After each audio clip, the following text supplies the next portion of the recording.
We proudly welcome artist Samantha Sherry as our sponsor on the How to Love Lit podcast.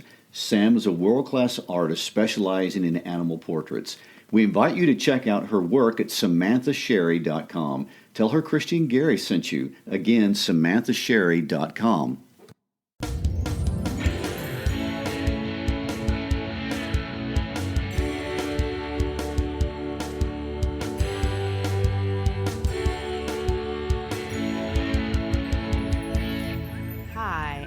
Christy Shriver.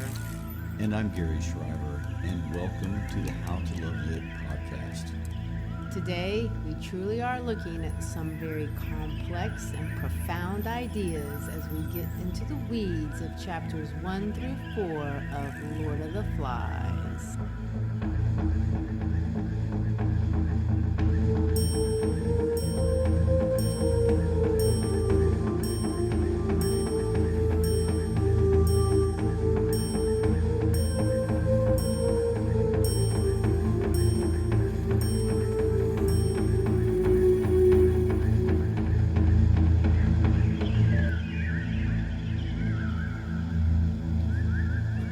Today's episode is entitled The Paradise, the Pig, and the Beast. There are so many levels of meaning to sort out as you look at this book. It's difficult to really think about how to explore all of them in a short amount of time. Last week we talked about how this book really borrows heavily from mythology, especially Greek mythology.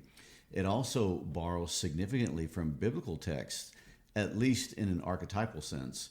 And however, there is an important and perhaps a self-evident sense that this is allegorical in the simple political sense. Let's look at that one first, introduce it, and then we'll get into the most complicated later. Sounds good. To begin with, and I think it's very relevant to have this fresh on our mind, Golding struggled with how to organize humanity in a political structure that would harness and subdue what he truly believed was what political science called, quote unquote, the natural man. And although this is going to feel like a tangent, bear with us because I think it's going to really help the book make sense if you want to think about this book in a political way, which is a very good way to look at it. And in fact, if you only look at this book as a political book, I think there's a lot to understand about humanity from this book. So it starts off with Thomas Hobbes, another Englishman, born in 1588. So that's a long time, 1588. That shows you how old this theory is. And there's a thing that Hobbes calls the natural man. And for Hobbes, the only natural authority on earth is the authority that a mother has over a child. Everything else, according to his way of looking at the world, is a human construct. So he suggested that even though as we get older, some of us will get bigger than others, we are all actually equal in a physical way. And if we really wanted to, we could figure out how to take out another person. So, for example, disclosure, I'm only 5'1". That's a very small thing. I think you're stretching 5'1". 155 in centimeters. Gary's 6 feet, that'd be 180 in centimeters. So that's a big difference. Having said that, if I have a gun and I'm conniving enough, that physical difference doesn't really matter. So he's going to suggest that that's how adults work. We're all equal in our ability to threaten each other as we are all capable and often willing to kill each other. And so there is actually, according to Hobbes, no natural authority or order on our lives. That's true. Hobbes argues that we either organize ourselves successfully into some form of government or we revert to our natural state, which ultimately leads us to doom. For example, like Cain and Abel. Through any number of modern totalitarian regimes have been played out in the 20th century. We have evidence of that. And Hobbes further argues three additional things that apply to this book. In the first one, he says, we will compete, perhaps violently, to secure the basic necessity of life. Secondly, we will challenge each other out of fear. And third, we will seek glory for its own sake, but also for protection so that no one will further challenge our power. So if you pay attention, Golding is going to illustrate all three of these ideas very, very vividly over the course of the book. A couple of other, I guess it's Hobbesian is what you'd say, ideas. Yes. He doesn't think, and I think this is really important to understand, he doesn't think that everyone is selfish or cowardly or vain, but that some of us are, and that is enough to wreak havoc on everyone. It just takes one fly in the ointment. Well, I've heard that before. Also, he's going to say that man in his natural state, and this is something to really think about, cannot make wise judgments. Because when you're in this natural state of chaos, so to speak, it's almost impossible to determine what actually is right or wrong, or what is just or unjust. Because in that natural state, these things really, there aren't any rules. So how can you really determine or sort out these things? And this is the kind of mental chaos that we're going to see develop kind of gradually through the story. So that brings us back to the political nature of this book. And again, that's not the only dynamic. We'll explore other dynamics of the book interpretively, but this is the first one we'll look at. Anyway, we'll get back to the political nature of the book and where we left off right at the beginning of the story. We've met Ralph and Piggy, and they immediately recognize the need to create and organize a government. We'll put that in quotation marks. And being good English schoolboys, they choose democracy as the most logical and virtuous method of self-government. And of course, it's at this point that we're going to be introduced to the first, I guess, maybe second symbol of the book. The island itself is a symbol, if you want to think of it as this Garden of Eden. But the conch is a real important symbol, and we're going to follow that symbol the whole way through because it's going to ultimately symbolize law and civilization. Now, a couple things that the boys point out in the story, pretty, I guess from the very beginning, is that it's beautiful and it came from nature. So almost to say that law and civilization is indeed something, if you want to call it divine, it's something natural, but not in the sense of natural man, but the sense of from nature. It's almost a theological idea if you want to look at it kind of that way. But it's also valuable. And Piggy begins by saying, oh my gosh, that's so expensive. Do you know what that is worth? He recognizes the value of it. And he also sees the power in it because it's through this conch that he says, this is how we're going to harness all these people into one location. Well, what's interesting about that I want to point out, there's a psychological thing at play here. It's called reification. Reification is where you take a thing that's not a thing and you make it a thing. So you take an abstract idea, which in this case, the abstract idea is we've got to organize ourselves. And what do? Well, the central authority with which we will organize ourselves around is going to be this random shell. And everybody will look at it and go, yeah, that's right. That's it. The conch is now reified. And so strange things can be reified, and cultures depend on that. I mean, we have millions of complex reifications as humans. One of the most simple examples would be traffic lights and how people just will voluntarily stop on red and go on green unless you live in our city, then they reverse that. I was going to say, they don't do that in Memphis. But No, but anyway, that's reification. All right, so when we look at it that way, that would make them kind of the leaders of this political organization. Okay, so if you want to get simplistic about it, and we should for the sake of time, Ralph is your democratic leader, a kind of bumbling, awkward leader who ineffectively tries to organize the people. Piggy is his advisor and his bureaucratic executive branch as he seeks to try to organize and track the names of the little ones, which he fails at. And Jack, when he comes in, represents, in a political sense, totalitarianism. He has no regard for democratic procedure. He undermines the rules constantly, even from the beginning, and he's bitter that Ralph is elected leader, a role that he wanted. So he shows us he shows us already bossing the choir boys and immediately designates them as hunters. He is also immediately taking responsibility for keeping the fire going at the beginning. In other words, he makes a political promise claiming to be the provider for the group. Ugh. And of course, as everyone learns the hard way, usually, you should never trust anyone, be it a friend, boss, coworker, or a politician, who's going to come in with this idea of being the father provider, assuming you allow me to be your total controller. The political word for that is demagogue. Yeah, I think that way of reading the book is interesting, and it's certainly understandable in light of the fact that he just got out of World War II. And it should not be overlooked that the book is framed as a story about boys who are in what is some sort of World War III, which is a nuclear one. So we can presume that this is designed to be very political from the very beginning. And of course, from a literary perspective, everyone at the time was supposed to clearly see the total irony that this is an entire world at war. I have trouble with my R's and L's. We have a world at war. World war is hard to say. It is. And so you're going to drop off these children, the most innocent of humans, and you drop them off on an island. And the first thing that they're going to ultimately do, and maybe this is a bit of a spoiler, is they're ultimately going to engage in warfare. But then when they get rescued, they're going to be rescued by adults involved in taking them back to what? To warfare.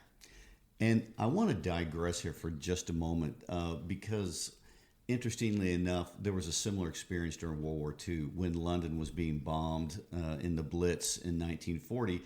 The English children were rounded up from London and sent northward to live away from the bombing. So there is, little precedent historically here with the English regarding this. But anyway, the second level of reading the book, and one we're really not going to focus on because even though I'm fascinated by psychology, I don't find this particular way of reading Lord of the Flies super interesting. And that is reading it from a psychological or Freudian framework. We'll leave that to people who have to write their dissertations and draw out those kind of things. There's a lot you could say. Oh, there's thousands of interpretations on what this book means. And we're here to talk about... Moving on. Yes, moving on. Anyway, Freud argues that there are three parts of the personality: the id, ego, and superego. Not very new to very many people. So the id being the untamed side, as maybe personified by Jack. Then you have the superego, which is the rules side, as personified by Piggy. And then the ego, which balances the extreme demands, the other two, which could be personified by Ralph, if you want to do that.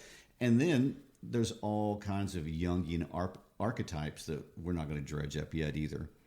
So, of course, I know we're going to get ahead of ourselves, but if you want to go down that psych road, keep that in mind because there's going to be this strong polarity always between Jack fighting Ralph. So if you want to think of that as id versus superego, that's or ego. You can play that out in various ways, and I guess you could really talk and write a lot about that, but we're not going to. And I would want to say one last thing about that, since you brought that up in the characters. The id referring to the personality part that wants immediate gratification now, the ego being the part of the personality that looks towards the future and responsibility. So finally, and what I think is a deeper and really a much more complex way to read the book, and in my view, it really informs, honestly, all these other interpretations. We have to think of this book more basic because he wrote it very simplistically as a mythological moral allegory. Now, this way of looking at the book focuses on the conflicts between good and evil. It kind of encourages philosophical or maybe even theological interpretations as to the nature of man, although he is not going to simplify it as being man is all good or man is all evil or all men have evil or all men have good. It's a much more nuanced perspective. And the reason I think this informs the other interpretations is that if man is who Golding is ultimately going to present him to be, and I think he's going to make a very strong case for his worldview, then this is going to affect the psyche. It's going to affect your governmental structure. in this sort of understanding, because what we're talking about is really what is the base problem of evil. And that's man versus man versus society, man versus himself. It plays out in every one of these dimensions. So how do you manage the human problem of evil and understand where the hell it comes from? And I use that pun deliberately because, hell, bump, evil. It's hard to turn hell into a pun. It did. No, it's not. Okay. Let's get back to the story. But before we get back to the story, let me say one last thing about Hobbes that really needs to be laid out because it ties in with everything Golding's discussing. Hobbes gives us the idea of the social contract.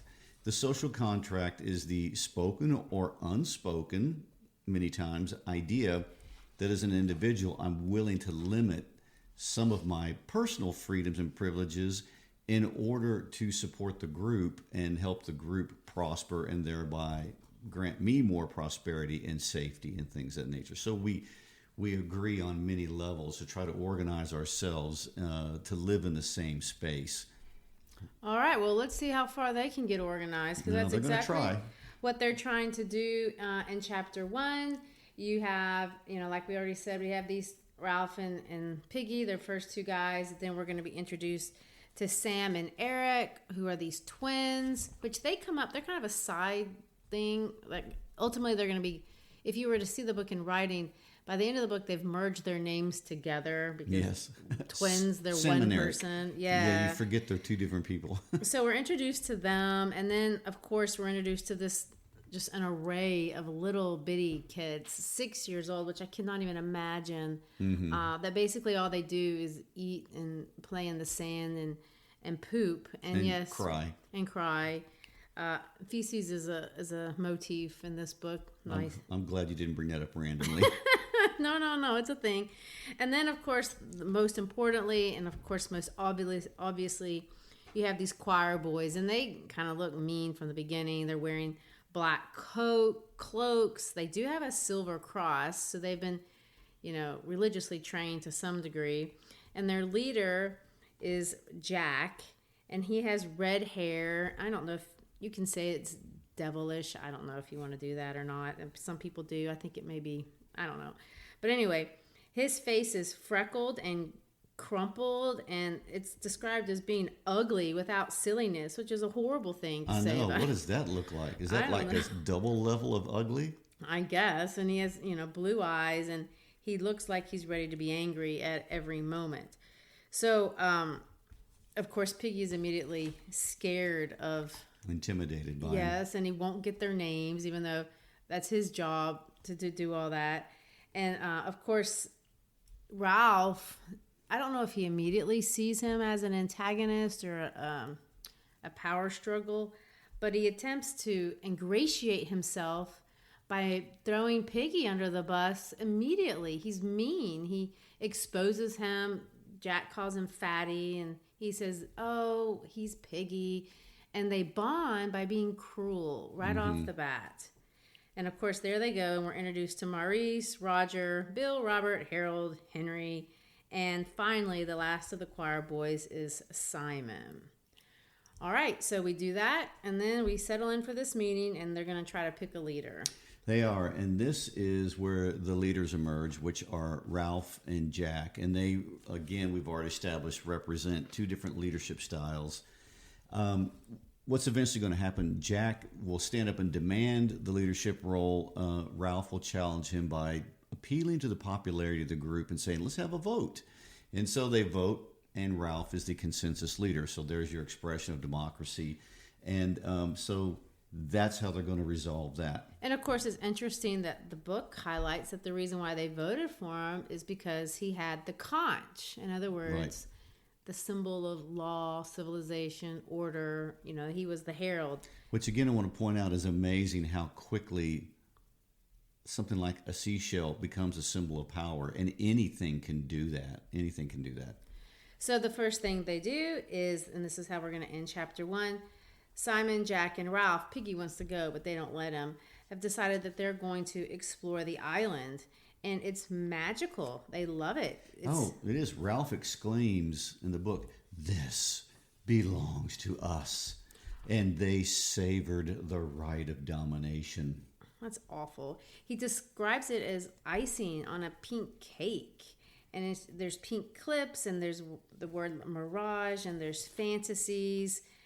Even the shattered rocks, because they throw something over, isn't really threatening in any way.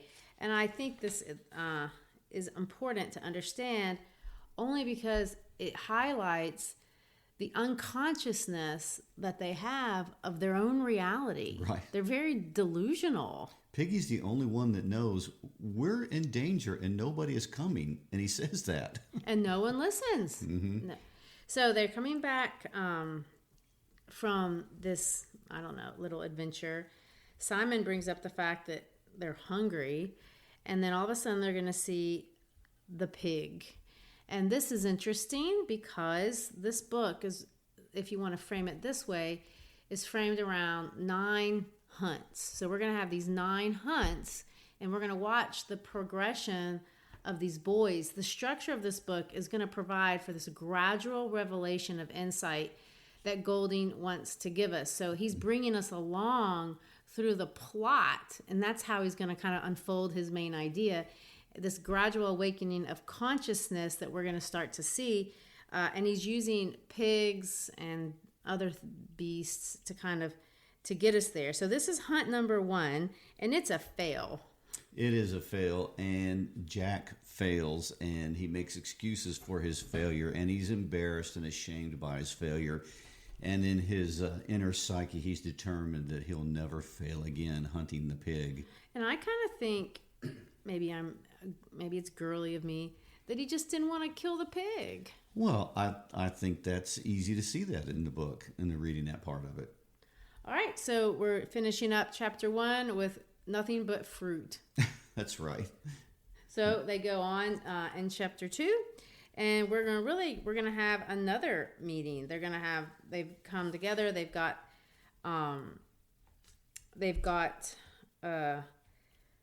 this information about what's on the island, and we have a struggle again. Jack's gonna slam his knife up, and then we have the struggle about who's going to get to talk, and that concept becomes, well, if you have the conch, then you get to talk. And chapter 2, there are several things that go on in chapter 2, but the main content is the conch and the power that it possesses, and those who are struggling to get their opportunity.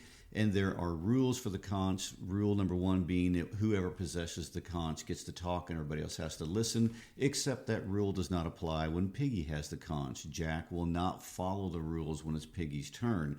So we're seeing that and Piggy's already locked into the idea that the conch is where the power is. I have to have it so that I can talk, so that I can be heard and have credibility and authority. So that really does occupy most of chapter 2. Well, and the fact that Piggy's going to say right out, nobody knows where we are. And of course, he's really the only one that's willing to think about that. The other thing that I think is really important to talk about to chapter 2 is we're going to introduce this idea of the beastie. So there's a small little boy, they call him a shrimp of a boy, 6 years old, and on one side of his face was blotted out of a mulberry-colored birthmark. So he's going to want to ask a question. He holds out his hand for the conch. Piggy's going to kneel beside him. And then Piggy's going to explain what the boy's concerned about. And the boy wants to know what they're going to do about the snake thing. So here you go with that very archetypal and to me very different symbol, the snake. And I don't know if this is the biblical snake or if it's just the archetypal snake, but there is a snake on the island. And the snake, we want to point out, hasn't even been seen. It's only in the minds of the little ones at this point. And so he's going to say, there's a snake thing, ever so big. He saw it. And of course, they don't know where he saw it.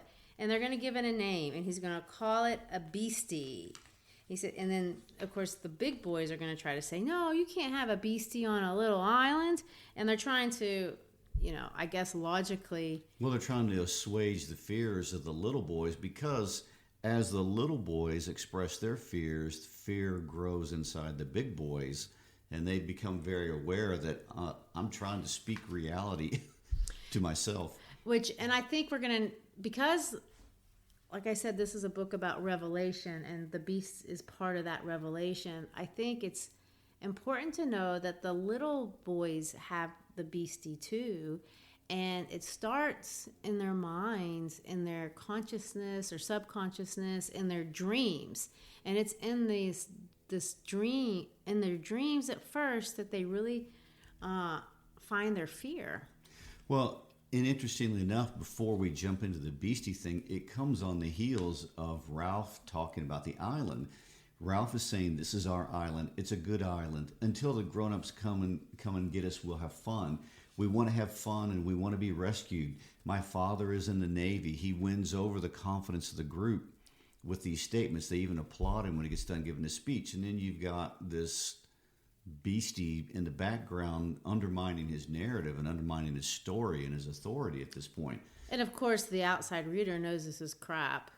None of this is, he's just talking. Right. And and you get that from Golding's words that Ralph is talking to himself, trying to talk himself into some positivity. So the next chore in chapter 2 is build the fire. Right. So, because now they've come up with this idea that we're going to need to be rescued. I do want to point out a very ironic line. They're arguing about the need to carry this conch and la-di-da-di-da. And Jack is going to concede, I agree with Ralph. We've got to have rules and obey them. After all, we're not savages. We're English. Well, at one point, Jack says, we'll have lots of rules. Like he says it with great excitement, and we'll punish those who don't follow them. And of course, every American's going to notice Jack's next line, because he says, and the English are the best at everything. Oh, indeed. Okay. So anyway. So to end up, after all that, in chapter 2, Piggy gets the conch and he gives his speech, and he ends up the chapter scolding them. And he says, I got the conch, just you listen. The first thing we ought to have made was shelters down there by the beach. It wasn't half cold down there in the night, but the first time Ralph says fire, you goes howling and screaming up this here mountain like a pack of kids. How can you expect to be rescued if you don't put first things first and act proper? So he gives everybody a scolding for not doing first things first and the proper things. And he really, I'm sure this is very psychological and I can't speak to it very much, but I do think it's obvious that he's the only one that has any concept of time or even the need to project into the future. True. Or a sense of danger. Yeah, that's true. I find that interesting. All right, and we end chapter 2 just with a little aside. It's kind of sad. The boys are going to look around, and the boy with the bookmark is gone. Mm-hmm. And he's never going to be spoken of again. Yes, and they can't account for him, and it just chills the group. I know. As it should. Yeah. They care, I guess. All right, chapter 3, we're going to see some sort of passage of time. And we notice the passage of time in a couple of ways. Mostly it's by the hair. Mm-hmm. And the hair is a little symbolic. I know there's so much symbolism, but it's a myth. But as their hair grows and they get dirtier, you're going to see this descent into savagery. So pay attention to the fact that they are their hair is getting considerably longer than it has, and showing that he's getting more savage. Of course, he's made his own weapon now. He's not fighting or hunting with the knife anymore. He's got a sharpened stick about 5 feet long. Well, chapter 3 is titled Huts on the Beach, and what we begin to see is the diverging leadership styles in Ralph and Jack. Ralph wants to be busy building shelters. Jack wants to be busy hunting.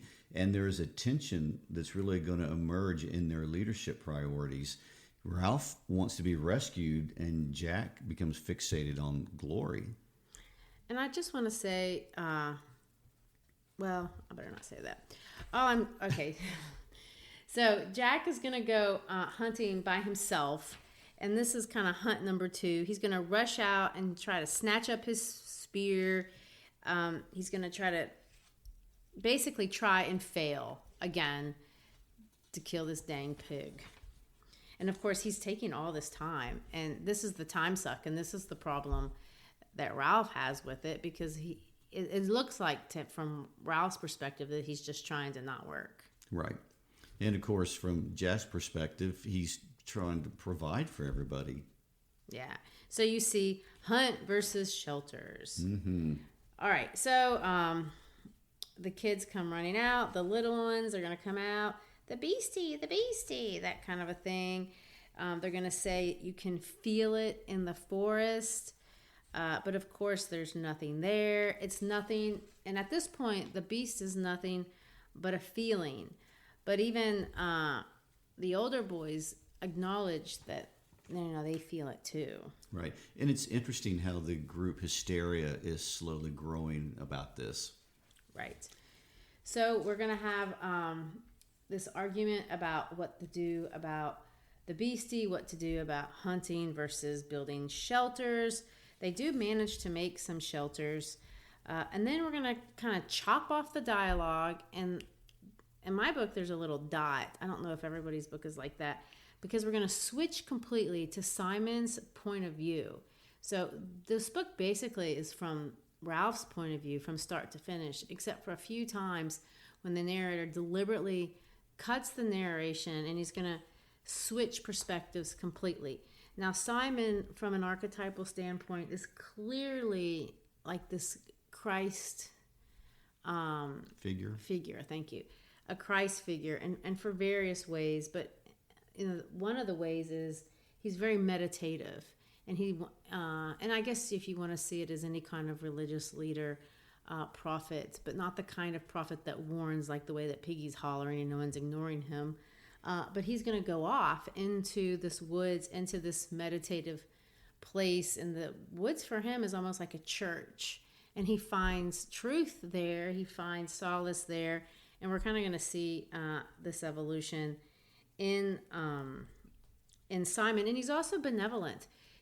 On his way to the forest, he's going to stop and help the little children. So he does good deeds all the time. Helping Ralph build the huts. Yeah, that's true. And they're running out of fruit. So the little 6-year-old, they can only get the fruit that's on the lowest level. So Simon is, helping them get to the other level. And he squats down, of course. He observes everything that's going on.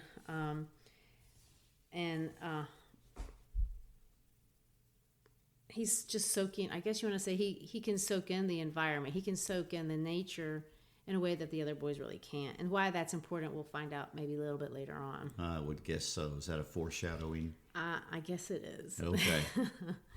All right, last chapter, chapter 4. Painted faces and long hair. Yeah. What about this Roger guy that shows up? He's just mean. Well, he shows up and he's gloomy and he has this unsocial remoteness. Those are the words used to describe him.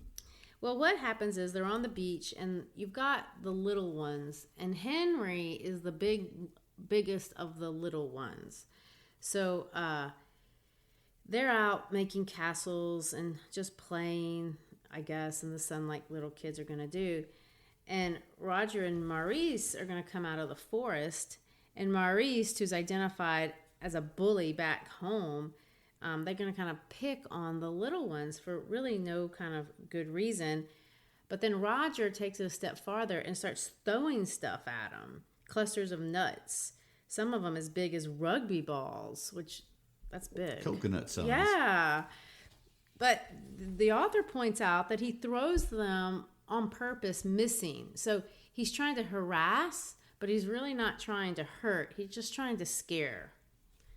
I don't know what that means. I guess that's his starting point. Right. That's his starting point of meanness. That's his foreshadowing. Yeah.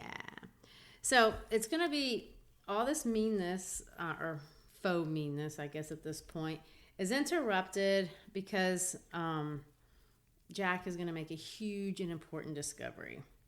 He's going to figure out how to get the pigs. Yes.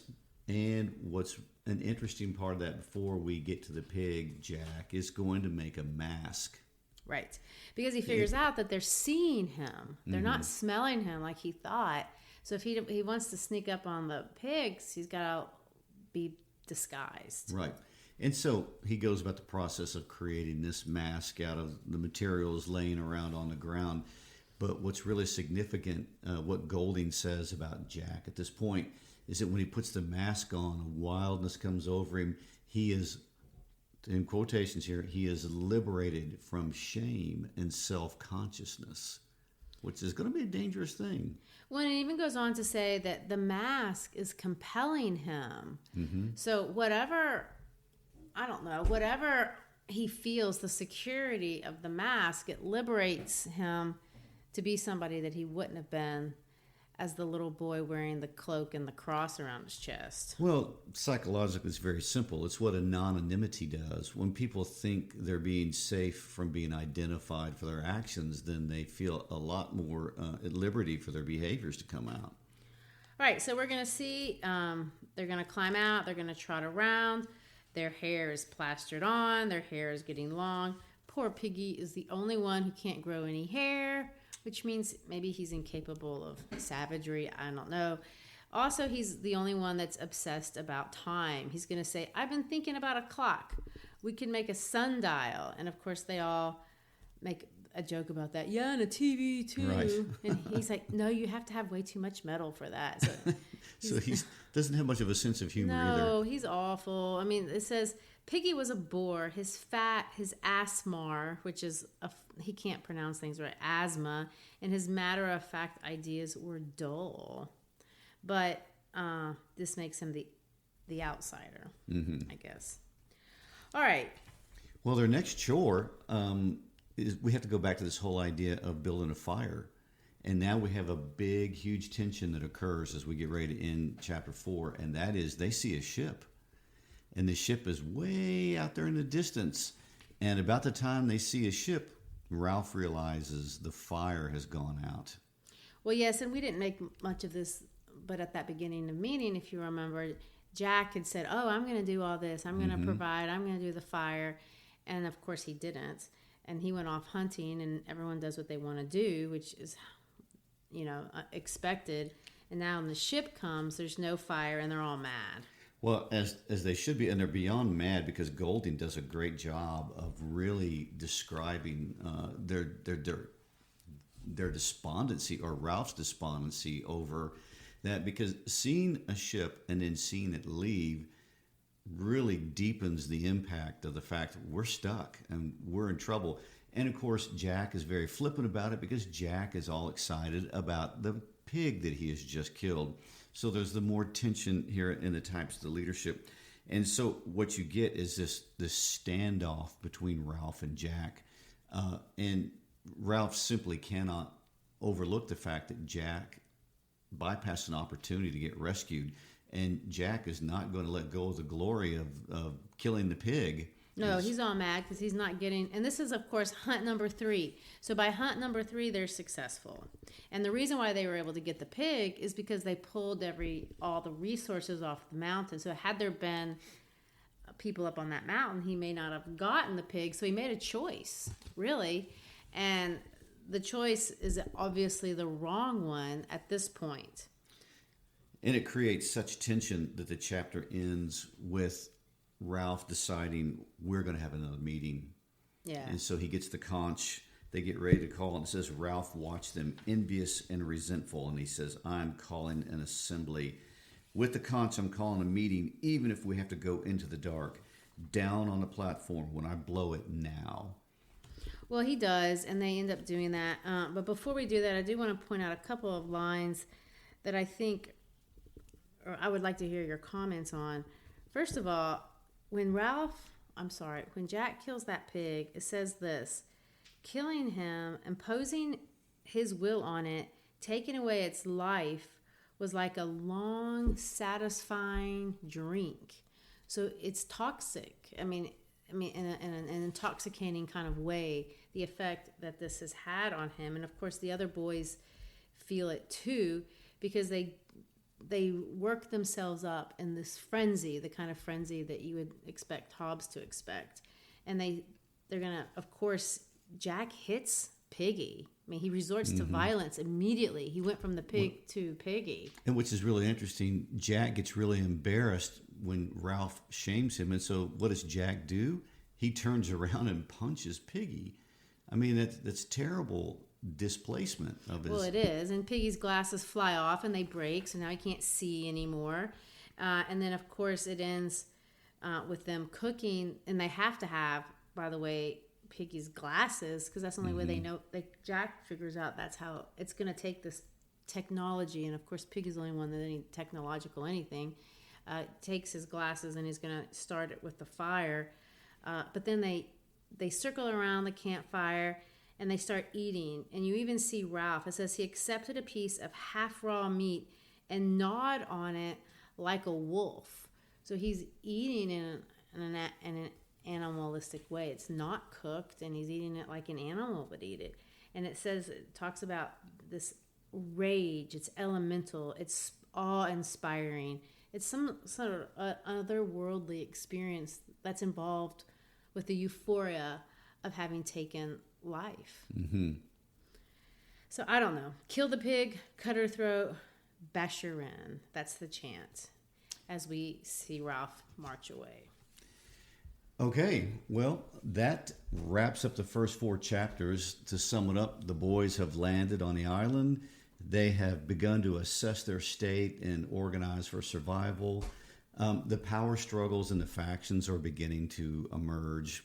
And that's where we'll stop, and we'll jump into the next 4 chapters in the next episode and find out how that develops. So I want to point out that we are being listened to on 6 of the 7 continents. Thank you. We're so excited about that. Yes. So tell your friends about us. Check us out on Facebook, on Instagram. We have a website, howtolovelitpodcast.com. And I want to say there's some listening guides there. If you're a teacher and you're trying to follow along and you need some guidance there, or if you're like my dad and who likes to answer the questions just to see if he can, take a look at it and see if there's anything you can use. They're there for that reason. And you can find us on Apple, iTunes, Spotify, Google Music, Stitcher, the interwebs. We are out there everywhere, so come along for the ride. And thank you, and peace out.